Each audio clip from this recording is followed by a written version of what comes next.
Okay, we're on myth number 2.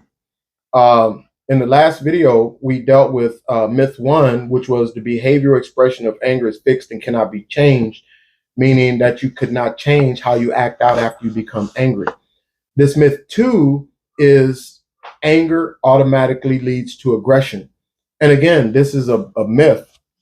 And this is a very common belief. And this is why it's generally thought when people discuss anger or anger related issues, they think that anger is negative or toxic or bad because you become angry. And that's not the case. It's the behavior that we have associated with our anger that ends up being toxic or negative, or the things that get us in trouble, right? And so this myth again, anger automatically leads to aggression. What that means is that when I become angry, right? Because again, anger is the emotional arousal associated with whatever the provocative event was. So anger again is just, if that's the emotion, the feeling, what we are feeling inside. Whereas the aggression is the behavior. That's the yelling, the screaming, the punching, the stabbing, the shooting. However we choose to deal with our anger, that's the aggression. It's the behavioral expression of the anger. And it doesn't automatically lead to aggression. For some of us, it tends to lead to aggressive behavior because that's the way we have learned to express our anger. And that's what we talked about in the myth 1.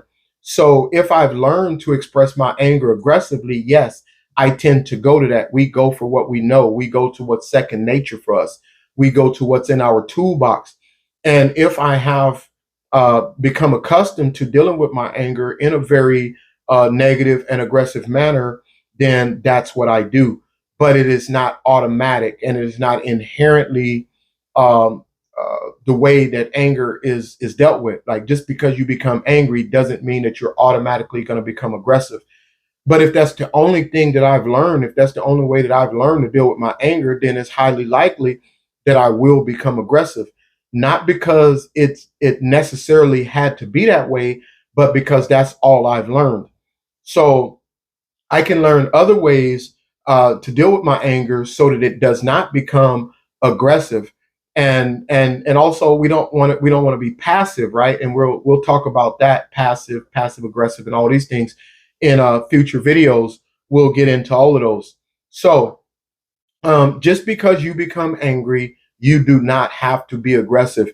You can be assertive rather than aggressive. And assertive is basically you standing up for yourself, but you're also taking into account the rights of the other person as well.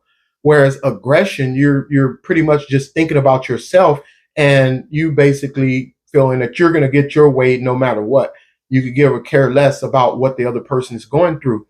And that's not going to be helpful, because as long as we are dealing with the other person aggressive, generally the other person is going to mirror our attitude and going to mirror our behavior. So if I'm coming at this person aggressively, then it's likely they're going to come at me aggressively, in which case the situation is just going to continue to escalate.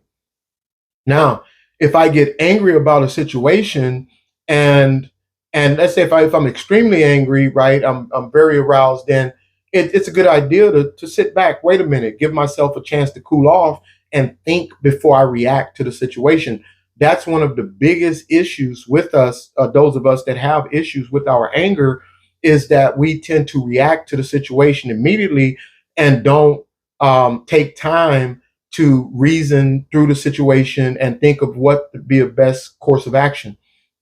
And I even remember growing up, they had the phrase "get off where you mad at," which meant that if you get upset with somebody or somebody did something out of line, you were going to get off, meaning attack that person or whatever on the spot, right? Get off where you're mad at. And that's not the right way to think about things, right? Especially as adults, right? Who are trying to be decent human beings, decent citizens, and productive member of society.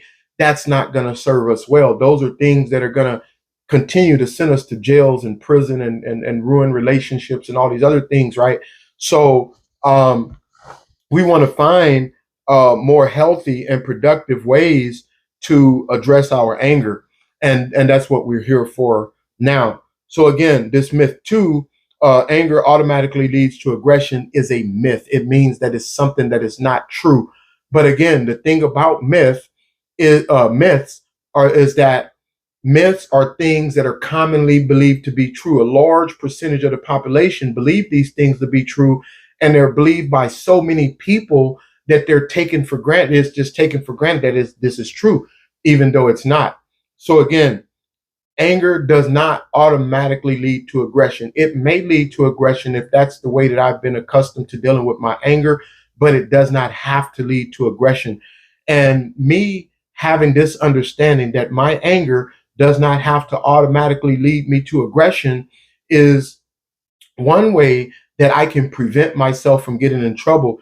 And it's one way, one thing that I can take into consideration when I do get angry and I feel that I'm about to explode and I feel that, okay, I have to just, I feel like I got to punch this person in the mouth. And I can remember that. And I can remember that I don't have to do this. I can choose to do it. And then I should be aware of the consequences associated with doing that. But I don't have to react that way. And I do mean react, right? So we want to get in the habit of responding to situations.